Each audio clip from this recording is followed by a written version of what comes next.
Time to win with Zinn on this Wednesday live right here on the early line on SportsGrid. I am Ben Stevens. He is Donnie Rightside. He's on the right. The man in the middle is Mark Zinno. Mark, thank you so much for taking the time, as always, to join us here on this Wednesday. Just confirm for the people, you reside in Atlanta, Georgia, correct?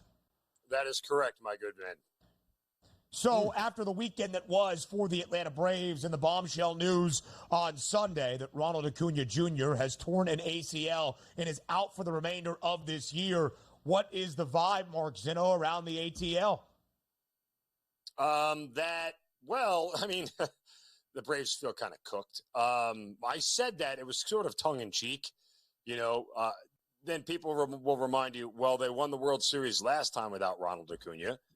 And I would say, yeah, it's kind of foolish to think you can do that again. Like, you don't take not only your best position player off the team, but your best pitcher off the team, and then go, yeah, we'll just run it back and win the World Series again, especially when nobody's hitting. Nobody. I mean, it might be a little bit premature, and I don't think Kevin Seitzer, the hitting coach, would get fired by any stretch of the imagination because he's built up a ton of goodwill here. But, I mean, there have been some rumblings that the hitting has been that bad around here that it might cost somebody their job. I think what happens here in short order is, guys, that Alex Anthopoulos is left to do what Alex Anthopoulos does, and that's go fleece somebody for a really good player that helps them win and gives them next to nothing. I mean, that's kind of what we've come to expect from Alex Anthopoulos at the trade deadline, and it's probably going to come even sooner than that. I don't think he's waiting till July. I think they'll wait another week or two to see if Sean Murphy and Austin Riley provide any juice to this lineup. They certainly didn't last night as I cashed the first 5 under.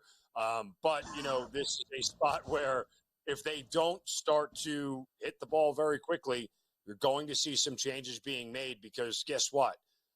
Even if Philadelphia does regress to the mean a little bit, if you're not hitting and the Braves aren't scoring, you're not catching Philadelphia. You're not. They've had some pretty good turns here at their starting pitching staff, which, again, Chris Sale has been a godsend for them this year. And I do believe that front office for Atlanta is going to make changes. But resetting expectations, because we're handicappers. There's still some money to be made, and adjustments do happen during the season. If we look at the totality for the season for you, Mark, because for me, I agree that in the top 3 at the FanDuel Sportsbook to win the National League pennant, the Braves are still included there because they're a quality franchise. But I end it there. I don't actually think there's a chance they can actually win the National League and or win the World Series, but they should still win over 90 games for me and still be a playoff team. But my expectations are lower there. Is there any chance that could change, Mark, from your opinion, where if they do make a big deal, and I joked about it the other day, like Mike Trout comes to town to replace that outfield spot that's open because you made a deal with that Braves front office. There are some changes to be had. What's your expectations now for the Braves moving forward this year? There's a lot of people in this town who will tell you it's a fait accompli. The Braves are going to win 90, 95 games and go to the playoffs, and that'll be that. Why?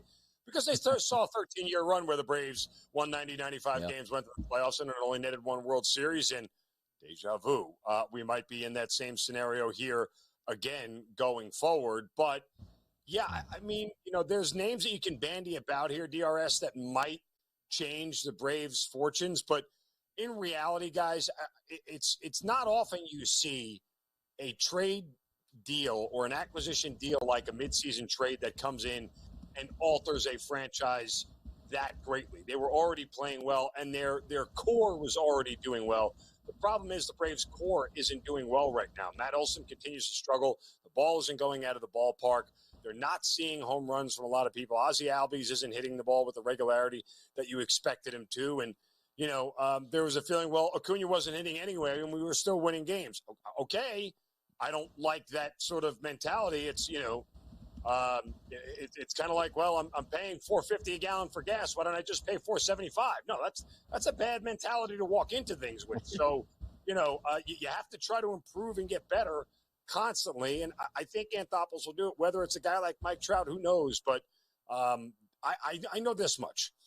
The readily available names coming up from the farm system that came up the last 2 or 3 years, they're not really there right now. Like A.J. Smith-Shawver doesn't exactly, turn the wheels the way you want it to. And I don't know who they're starting today. Have you guys seen this guy? I mean, they are pulling names out of a hat right now. Whoa, hold on a second now.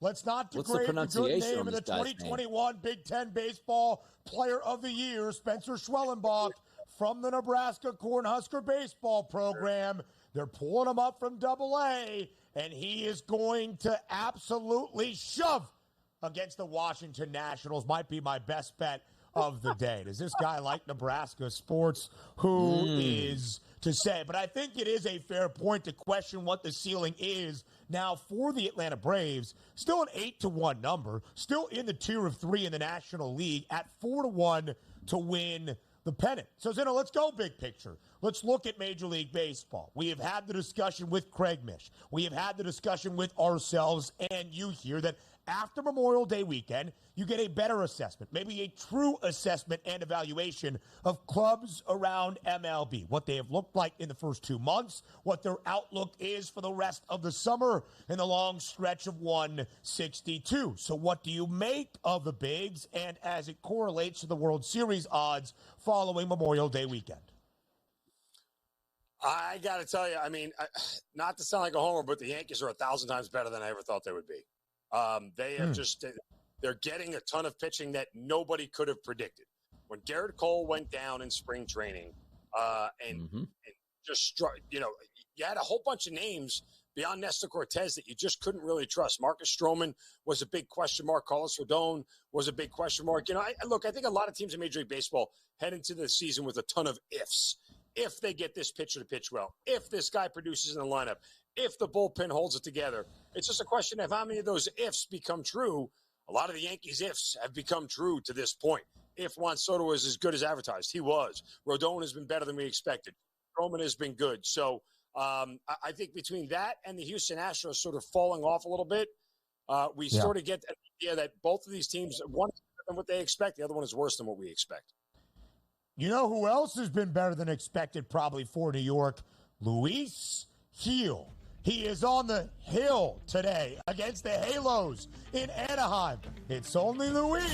We talk about it up next. Live right here on this Wednesday on the early line on SportsGrid. What a big day of baseball we have for you. A full slate around MLB. And because of a couple rainouts yesterday, a doubleheader in Detroit in some great pitching matchups that we will discuss in just a little bit. But we start, as always, with one of our favorites here, Luis Gil on the bump today in Anaheim for the New York Yankees. He has been downright sensational this year for the Pinstripes, reflected in the number. With Gil on the hill, the Yanks nearly a $2 favorite in Southern California. Mark Zinno, what do you expect out of Luis Gil today against the Halos?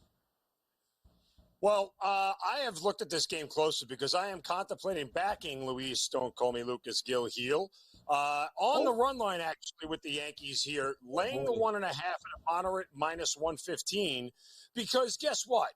The Angels are a bad run line team at home this year. They're 7-19 straight up, but they're 11-14 on the run line here. The Yankees only scored 3 runs last night. This is a lineup that has shown you they're not going to be kept down often. By the way, the Angels are giving up 5.85 runs per game at home this year and only scoring 4.27. Higher math, carry the 2. Yes, that's more than 1.5. So we are right in the window here. I do have some reservations about sort of playing against Tyler Anderson, who's been very good at home this year. You're talking about a guy that's holding opposing hitters to a 167 average, but you got to kind of just trust that the Yankees will do it here, and hopefully they can get his pitch count up, because guess what? Tyler Anderson has a walk problem. The Yankees have the second highest walk rate against lefties this year. If they can get him out of there by 5 innings and let the Angels bullpen take over, I like the Yankees laying the 1.5 on the run line tonight. I'm with you on that. And you also take a look at the ERAs, which are similar here. Gil has a 2.11 ERA. You see the 2.52 for Tyler Anderson. Say, this should be close, but those analytical numbers tell the difference here. If we look at 29 pitchers on the card today, minimum of 20 innings on the season, Tyler Anderson is 27th out of 29th with that xFIP minus of 122. If we take a look at our buddy Gil, he's at an 89. So advantage Yankees today. I do agree with you on that one. But let's take a look at the Rookie of the Year odds here at the FanDuel Sportsbook. A couple of pitchers in both leagues here. In the American American, it's Mason Miller. He's a closer at plus 170, an absolute flamethrower that if you're up in the ninth inning, he's probably going to close the door. In the National League, Imanaga and Yamamoto, minus 135 is a favorite towards Imanaga. He has been sensational so far for the Cubs. Are we in agreement here, Mark, looking at the odds that it should be Miller in the American and Imanaga in the National? You know that Miller thing is not going to hold up. Like, it's just Whoa. like, Will he be on the same team? Yeah. I mean, Colton Cowser probably is the guy where you want to put your money on right now, if not Luis Gil. I mean, I think in general, you know, and you have to remember about voters, guys. They're so weird. Like, we can't give Imanaga the Cy Young if he's that good because we're going to give him the Rookie of the Year, and we can't give Gil, you know, anything else because he's like, we're not allowed to give the guy can't sweep the board. That's not allowed anymore, right? You can't just be that dominant. So the reason why I don't think the closer thing is going to last is because what you need is a bunch of other guys that are out of his control to help him continue to play at this pace, right? They got to have leads. The team's got to stay good. He's got to stay good. You know, but the situations have to manifest itself. Just a really, really tough ask. You have to get a closer who's going to save 45 to 50 games to really, you know, have those eye-popping numbers. And that's tough for any closer to do at this point. Colton Cowser's in the middle of a lineup that just rakes from top to bottom, and he's continuing to hit the ball out of the ballpark. So when push comes to shove, sexy will always be sort of sophisticated when it comes to voting. Mason Miller, 11 saves this year, a 1.88 ERA for Oakland. The A's off to a better start than maybe relatively expected, but now finding their way back down to the mean. 10 games below 500, 23 and 33. You saw Shota Imanaga, the favorite to win the National League Rookie of the Year. He is on the bump today in Milwaukee against the Brewers. The Cubs, the favorites on the road, minus 136 on that money line.